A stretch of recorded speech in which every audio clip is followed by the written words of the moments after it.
This video will cover bond pricing and yield basics. We'll differentiate between clean versus dirty bond prices because of accrued interest. We'll discuss bond pricing conventions, compute, compare, and contrast realized yield, yield to maturity, current yield, yield to call, and make whole bond discount rates. Okay, let's start off by talking about clean bond prices, dirty bond prices, which are often called the invoice price, and then accrued interest, which ties the two concepts together. Now, the best thing to do is draw a timeline to show what's happening and what we've been assuming in the past. Now, in this course, for convenience purposes, we've basically assumed, look, we're valuing a bond at this point in time, and we're going to assume that the next coupon payment, the next cash flow, is right here, either one semi-annual period away or a year from now, whichever one we're looking at, a semi-annual bond or an annual bond. And so we value the bond right at this particular point with the next cash flow, let's say 6 months from now, with a semi-annual bond. So the scenario would be, look, we just issued a bond and the next coupon is 6 months from now, or we bought a bond just after the last coupon. The last coupon was right here at this point, right here. And now we're buying the bond seconds later afterwards, so that the next coupon will be 6 months from now. So either way, a brand new bond that's issued or a bond that's just paid its last coupon payment. When you buy bonds at this period, we basically have a clean price automatically because there's no accrued interest. We bought them basically at the coupon dates is the way you can look at this.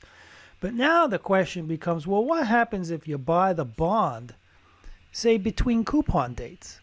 So when you buy a bond between coupon dates, you're going to end up paying accrued interest. What does that accrued interest mean? Well, it means that, look, the issuer will only pay coupon interest every 6 months. And it'll pay it to whoever holds the bond at this point in time gets that coupon, the entire coupon. So even if a buyer, if you buy a bond right here, and a day later is the coupon date, and you get that coupon, you're going to get 100% of the coupon. What that means is the market has to have a mechanism, independent of the issuer, a mechanism for making sure that the person who owned the bond, the one who sold the bond here, so you got the bond holder, right, owns this bond for this whole time period, or, you know, if in this case, for this time period right here, that they get the interest that's due to them, because this whole payment will be made right here. The whole payment for this period will be made right here. What if you sell the bond in the middle of this period? Well, then this is what's called accrued interest. The interest that's associated with this period, I should say, is the accrued interest. And when you buy the bond, if you buy the bond here, you're going to owe this accrued interest to the seller. And if you buy the bond here, you're going to owe the accrued interest for this whole period to the seller. So let's do an example. Suppose we have an AT&T bond, 6% coupon, 1,000 face. The price is $9.92. Okay, that's the price of the bond. The bond pays interest, the coupon in other words, January 1 and July 1 of each year. Assume a 360-day year, because that's generally the way corporate bonds work. They assume a 360-day year for convenience purposes. That dates back long ago before there was computers. It was much easier to use a 360-day year than a 365-day year in the computations. So now, with this information, let's add one more thing. We're going to buy the bond on May 1st. So this will be May 1st, let's assume. This is January 1st right here. This is July 1st. We're going to buy it May 1st right here. Now, what is going to be the clean price and what is going to be the dirty price, and what's the accrued interest that's due to the seller when you buy it here? That's what we got to do. So before we go further, let's figure out how many days are from here to here. So if you add up the days that are in January, February, March, and April, it turns out to be 120 days worth of accrued interest that you're going to have to pay the seller for. And so let's do the math now. You have a face value of 1,000. It's going to be 6% coupon chopped in half because this is a semi-annual bond. I should say that this is semi-annual. Okay, and then we're going to take 120 divided by 180. Right, so that's basically 3% times this fraction gives us $20 in accrued interest. So therefore, the invoice price, or what's called the dirty price, and that's the price you have to actually write your check out for, is going to be this clean price of $9.92 plus the 20. So therefore, the clean price plus accrued interest equals the dirty price, which is sometimes called the invoice price. You're going to have to write a check out for this amount. The clean is $9.92 because that's the way bonds are normally quoted. Bonds are typically quoted clean. They exclude the accrued interest, and you have to know that there's accrued interest in there, that you're going to have to write a check for accrued interest. So always remember that. See this guy right here? That quote will ignore accrued interest. And so accrued interest is 20. The price of the bond is $1,012. So now let's move on to bond pricing conventions. Bonds usually have a face value of $1,000. It's probably the most common face value, but they can have any denomination, and they're often an integer of this 1,000. So it could be 2,000, could be 3,000, could be 4,000. In some bonds, like for example, municipal bonds have a 5,000 face value. But in this class, and most classes that I teach, and most textbooks will often use a face value of $1,000. Now, let's look at the concept of bond pricing convention. Now, believe it or not, even though let's assume that all bonds, for the moment, let's assume that all bonds have a $1,000 face value. They're quoted in the newspaper and on websites as a function of 100. So when you buy a bond for 100, it's quoted. Let's say it's quoted at $100. That means the face value is 1,000. It's basically trading flat. There's no premium, no discount on the bond. Now, if you buy the bond that quoted at 120, that means this bond is worth $1,200. That's how much you're going to have to pay for the bond, cash. And if you bought a bond that quoted at 98, then that means $980 is the price of the bond. It's basically you're chopping off a zero or moving a decimal to the left for the quoted price. The reason for the quoting as a function of 100 is because then it doesn't matter the size of the face value.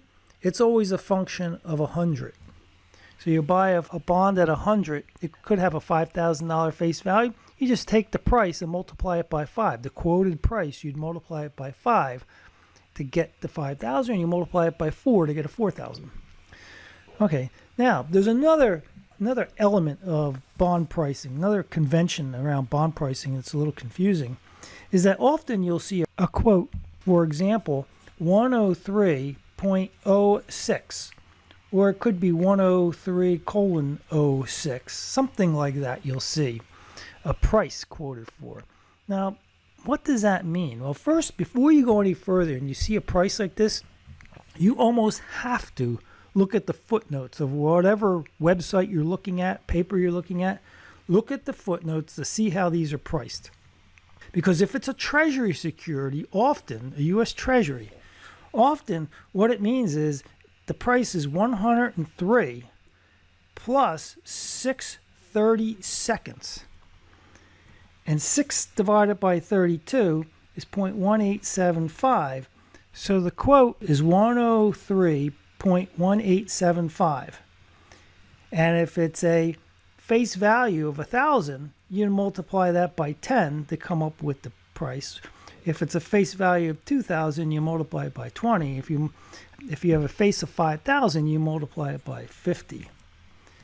So that's just bond pricing convention. It's been around a long time, and it's the nature of bonds. Bonds have been around for hundreds of years, and these conventions have developed over all those years, and they still exist today. So it wasn't long ago when stock prices were quoted in fractions. So you'd buy a stock at 5.5 or 5 3/4 or 5 3/8.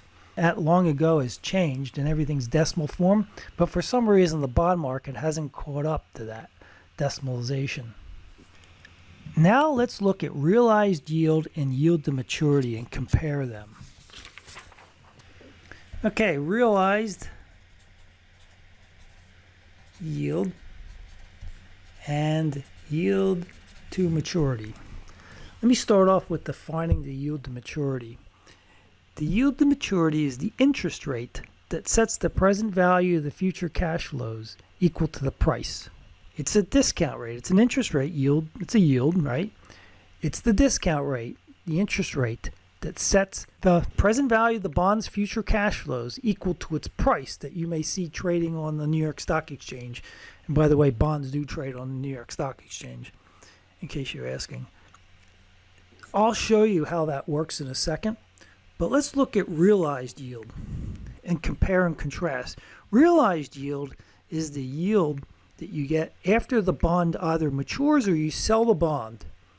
You know exactly how much you earned. So it's kind of like after the fact, you can figure out exactly what this realized. That's what the word realized is telling you. It's a realized yield after the fact. The yield to maturity is often called a promised yield because it's forward looking. It's to maturity. And if you buy a bond that could be 10 years before it matures, do you really know what the yield will be all the way through the end? And what affects the yield all the way through the end? In other words, to maturity. What is that? So let's look at this carefully.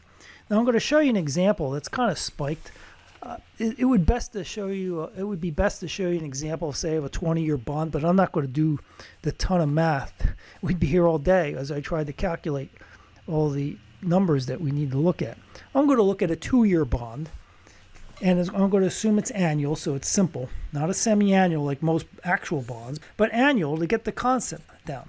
So we're looking at a 2-year bond, and I'm going to show you what yield to maturity is about. Then I'm going to show you what realized yield is about, and I'm going to show you in the middle of all this what reinvestment is about and how reinvestment is important to this yield to maturity. So you got a 2-year bond, and I'm going to spike the bond. I'm going to say it has a 15% coupon. So it has a coupon of $150 every year. Okay, that's an outrageously high coupon rate. But I want to exaggerate the change in interest rates and make up for the fact that I only have a 2-year bond instead of like a 20-year bond or a 10-year bond. Okay, so that's the coupon, and then there's the face value of the bond. So that's the cash flow of this bond. Pretty simple. Now, the yield to maturity is the interest rate that sets this bond equal to its price. So let's say the price of this bond is $1,000. Is $1,000. And let's say the yield to maturity is 15%.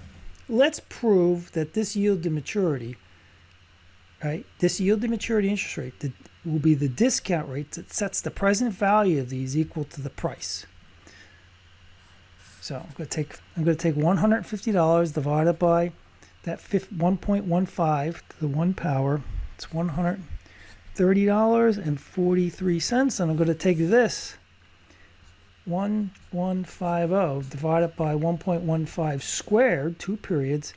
That's going to be worth $869.57. That bond is trading flat, meaning there's no premium, there's no discount. It's exactly at $1,000.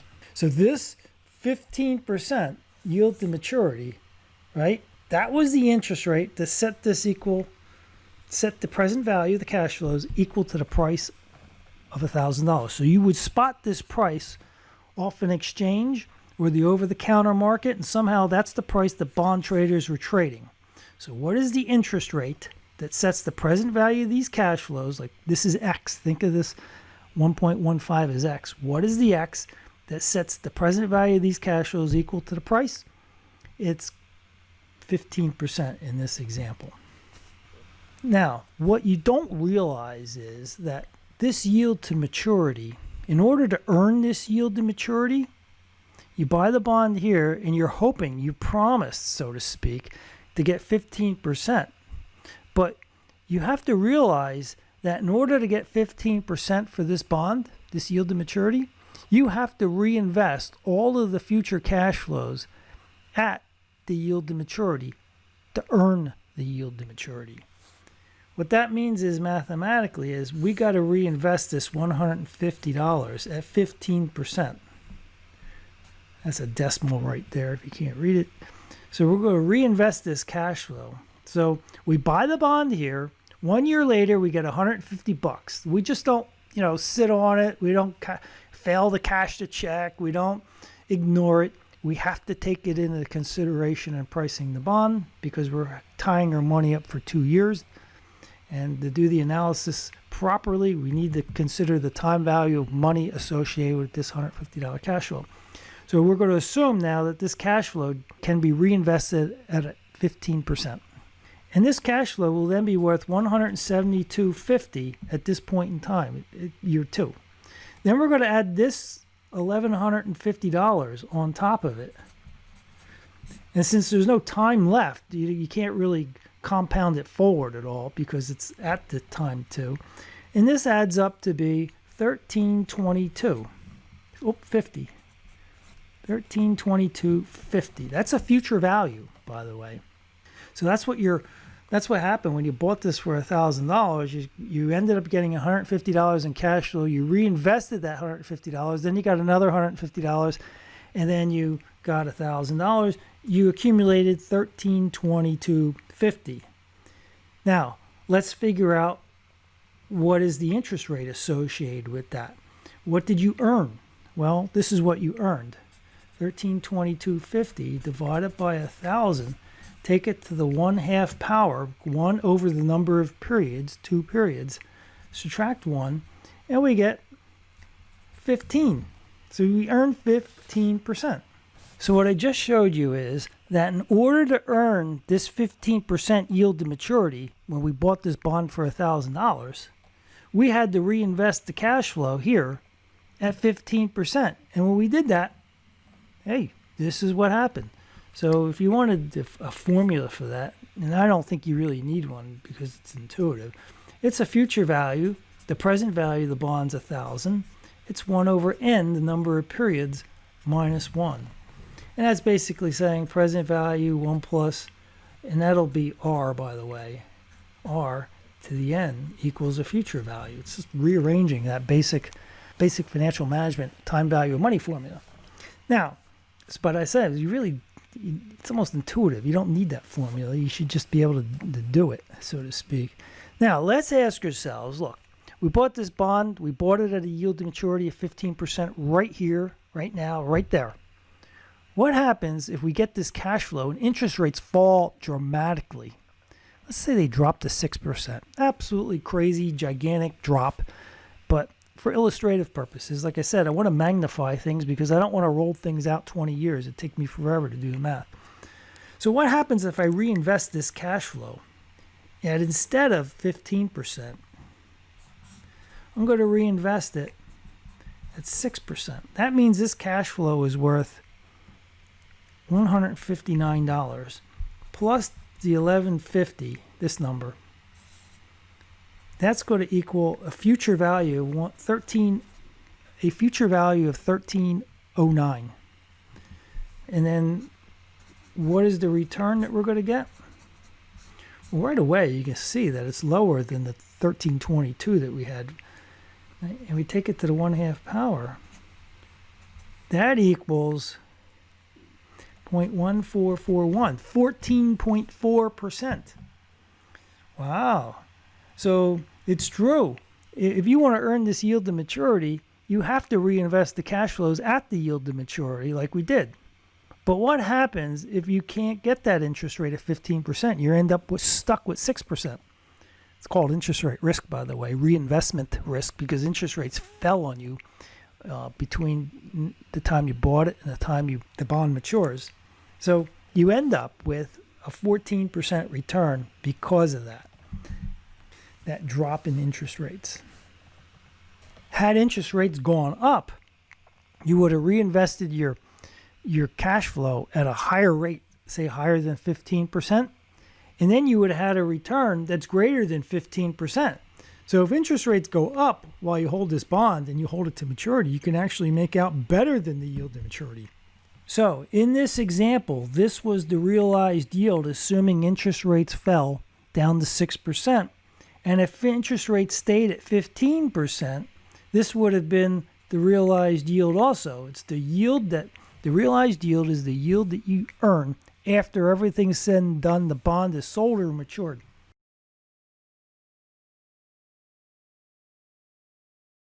So we're going to look at and use realized yield a little later on, because realized yield will help us figure out reinvestment risk. In other words, a form of interest rate risk. Because what we want to do is we want to be able to immunize portfolios and bonds against interest rate risk. In other words, we want to know what is the source of interest rate risk, where does it come from, and how do we mitigate it? How do we reduce interest rate risk? Well, if you know what realized yield's about, and the fact that you have reinvestment risk and interest rates could fall, then that's a start. We're going to leverage this in another video where I cover interest rate risk. Now what we want to do is let's look at various yields. So let's look at various other yields, as to say. Let's look at the current yield. The current yield is simply the annual coupon in dollars divided by the price of the bond. So it's dollars to dollars. You're just going to get a percent here, and that will be what's called the current yield.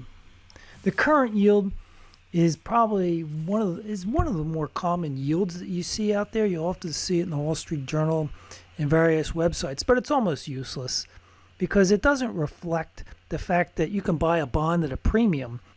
So if you buy a bond at a premium and it matures at face value, so let's exaggerate it. You buy a bond at $1,400, and you know when it matures, it's going to mature to $1,000. That means you're going to have a capital loss. It's going to be offset by some huge interest income that you're going to get from this bond, because this bond is trading at $1,400. It has to be an attractive coupon to that bond. That bond has to have an attractive coupon for that to be $1,400. But it's going to be offset. You're going to have a capital loss that's each year from that, because the price of the bond is going to creep down. Now, if you buy the bond at $800 at a discount, well, you're going to have a capital gain because the bond will mature at $1,000. What I'm trying to say is, look, this capital loss that you're going to have each period and this capital gain you're going to have isn't reflected in this current yield. It's reflected in the yield to maturity. This is reflected in the yield to maturity. And so the other problem with current yield is, besides the fact that it ignores the premium or discount and the capital gain or loss, it fails to consider reinvestment of future cash flows. It ignores that. You see, it's nowhere near. It's just not in this calculation. And the yield to maturity I just showed you that the yield to maturity reflects that reinvestment. So the current yield, very popular because it's easy to calculate, but it's almost useless.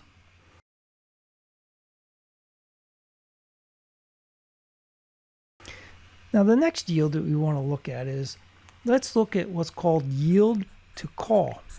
Yield to call. Now some bonds have what's called a call feature. And a call feature means the issuer is allowed to buy the bonds back at a pre-specified price. Often, if you look at the indenture of the bond, the contract between the bondholders and the issuer, say the company that issued it, that indenture will spell out the call features if the bond has a call that's associated with it. It gives the issuer the option to buy the bonds back early before they mature. So if you buy a bond back before it matures because it's callable, well, just think about it. The yield to maturity doesn't quite make sense, because you're not going to hold it to maturity. You're going to hold it to call. So we need to reflect that early call that may happen. Now, there's two types of callable bonds that are out there in the world, two major types. One is there's literally a schedule in the indenture that lays out, for example, look, it'll say the bond is non-callable for, say, this is just an example, first 5 years. And then after that, in year 6, the bond may be callable at $1,040 in dollars for a face value of $1,000. And in year 5, it might be $1,030. Year 4, it might be $1,020. And year 7, year 8. And then year 9, it might be $1,010. And then year 10, it might be $1,000 all the way to when it matures. That's what I mean by a callable bond schedule. It says basically, look, after 6 years, the company can buy it back. The issuer can buy back the bond at $1,040 from you. But by the way, the issuer is generally not going to buy the bond. If interest rates are really, really high in the economy at this point in time, year 6, the issuer is not going to buy that bond back because it would have to refinance, right, at a really high interest rate. That's kind of like getting a mortgage and refinancing from a mortgage rate of 4% up to 7%. Nobody does. So when interest rates drop and interest rates fall significantly below the coupon, then the chance of a bond being callable goes up considerably.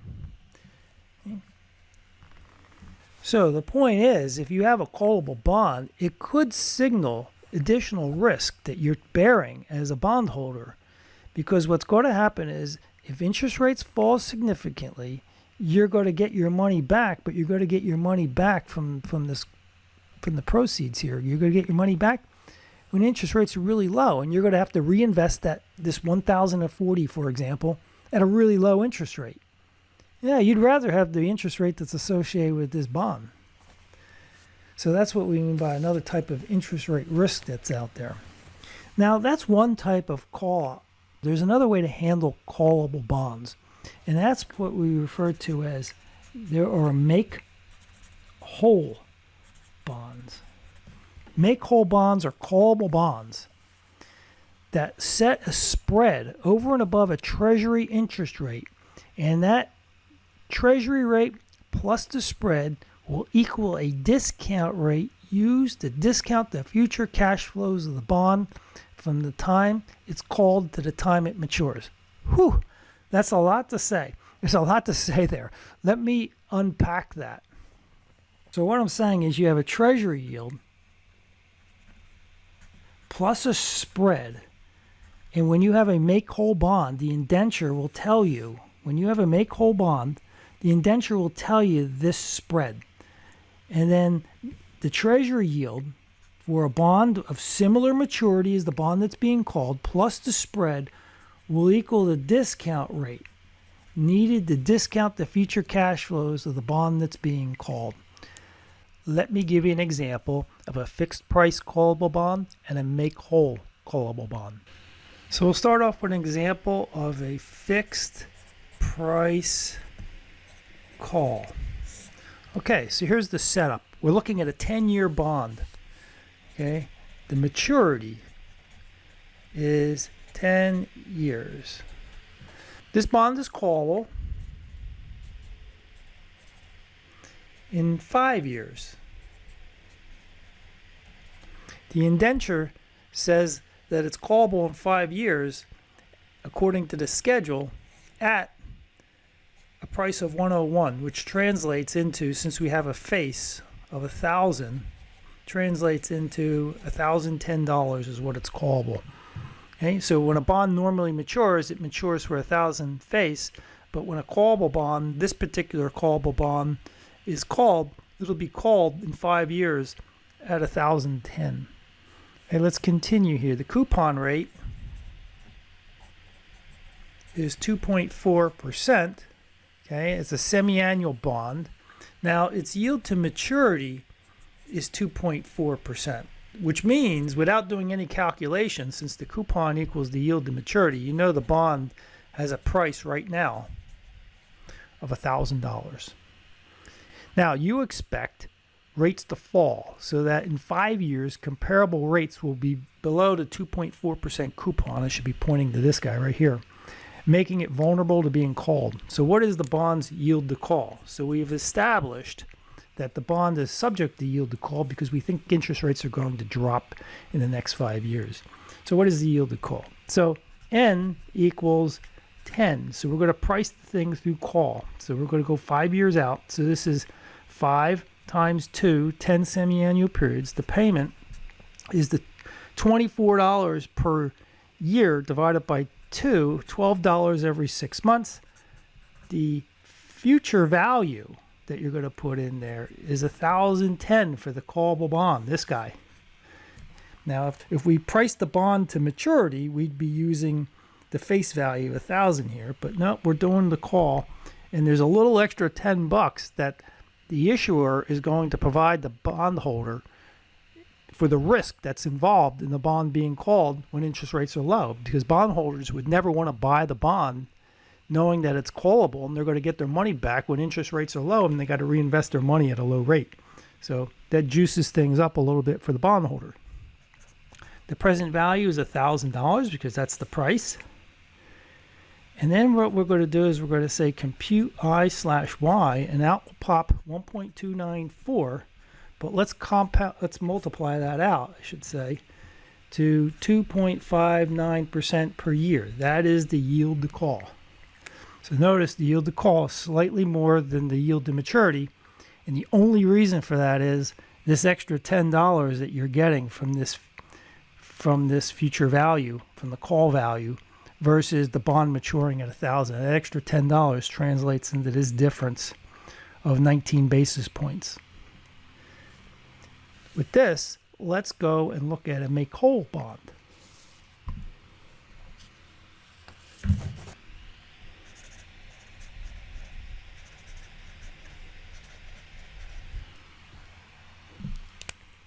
Now here's the setup for the make-whole bond. It's callable. Let's assume it's the same bond. Callable in 5 years. And it has a 25 basis point spread mentioned in the indenture. And you forecast treasury yields in 5 years for 5-year bonds to be 2%. So let's make sure we map this out on a timeline. So the bond has a maturity of 10 years. That's the bond we were looking at earlier. It's the same bond, except this bond has a make-whole feature to it. And after 5 years, right, the bond is callable. Well, at this point, the bond has a 5-year maturity left. So that's why we're looking at treasuries, right? Treasury in 5 years. Forecast for treasury, 5-year treasuries in 5 years. Okay, 5-year bond is 2%. So we're saying, look, this treasury bond, a 5-year treasury bond will have a 2% yield here. So therefore, from this information, we can calculate the discount rate associated with that. It's simply the 2% from the treasury plus the 0.25% for the spread, and the discount rate is going to be 2.25% per year, chopped in half, 1.125% every 6 months. Now, let's plug this into the calculator and come up with a price. So when you have a make-whole bond, you're given the interest rate. You have to come up with the price. So it's a little different than the one we just looked at. The one we just looked at, we were given the price and had to compute the yield to call. Here we're given basically given a spread to calculate the discount rate. We need to figure out a price.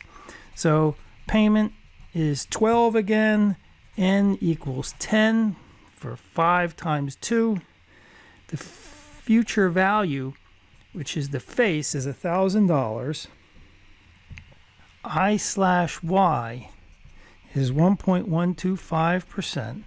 We're going to compute present value, and out will pop 1007.06. That's what the bond will be callable at. That bond is not a fixed priced callable bond because this price varies depending on this interest rate. So this interest rate can go up or down, and that means the amount that the investor is going to get, the bondholder is going to get, will vary. So if interest rates drop even more, this would drop, this would drop, this would drop. And you know if the interest rate drops, then the price goes up. So the further interest rates go down, then the more you're going to get for a call price. So what's better from a bondholder's perspective? The $1,010 fixed price that you're going to get for a bond if it's called in 5 years, or a make-whole bond with a 0.25% spread? Which one is better? Whoa, that's a loaded question. What you should be looking at is the fact that there's risk associated with your assessments. You don't know how far interest rates are going to go down. So if you want to mitigate some risk, the make-whole bond is better from that perspective, because when rates drop, and if they really drop, you're going to get a higher call price. In this case, the call price was only $1,007 compared to $1,010. So if you were absolutely sure of your interest rate forecast, then you'd go with the fixed price call. But interest rates pretty much move randomly, so your forecast is likely to be off. So you're better off from a risk perspective with the make-whole bond, because if interest rates really do fall a lot, then that present value is calculation of $1,007 is going to be higher. And you're more likely to be made whole regardless of where interest rates go.